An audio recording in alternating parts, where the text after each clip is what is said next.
Assalamualaikum warahmatullahi wabarakatuh. Kembali lagi dengan saya Feni Afriliani Fonda.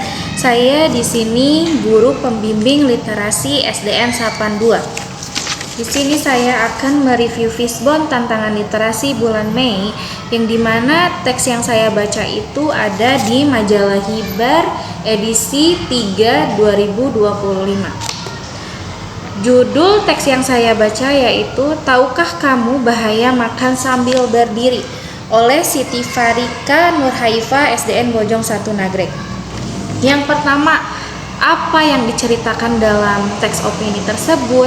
Teks opini tersebut ini membahas tentang bahayanya makan sambil berdiri. Lalu di Islam juga tidak dianjurkan untuk makan sambil berdiri, dan juga bagi kesehatan tidak baik. Siapa saja yang terlibat dalam teks tersebut? Teks ini ditujukan untuk yang membaca dalam majalah Hibar dan juga untuk masyarakat Indonesia. Lalu di mana saja yang biasa melakukan makan sambil berdiri itu bisa kita lihat di sekolah, lalu di acara-acara yang memiliki tempat sempit sehingga tidak disediakannya tempat duduk. Kapan? Pada saat makan dan minum. Kenapa bisa terjadi? Saat ini sudah menjadi pemandangan yang biasa bagi kita melihat orang makan atau minum sambil berdiri. Bahkan kita juga sering melakukannya.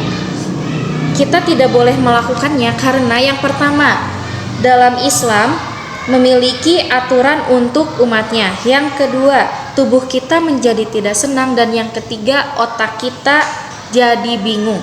Lalu bagaimana solusi yang harus kita lakukan?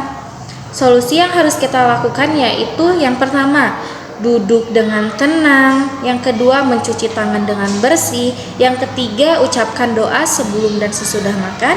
Yang keempat, makan dengan tangan kanan. Yang kelima, tidak meniup makanan panas. Dan yang terakhir, kunyah makanan dengan baik.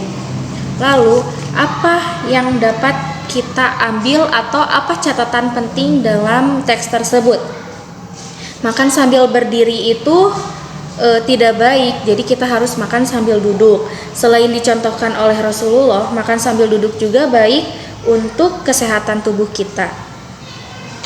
Jadi mulai sekarang kita harus biasakan makan dan minum sambil duduk dan pilih makanan yang sehat. Mungkin hanya itu saja yang dapat saya sampaikan. Wassalamualaikum warahmatullahi wabarakatuh.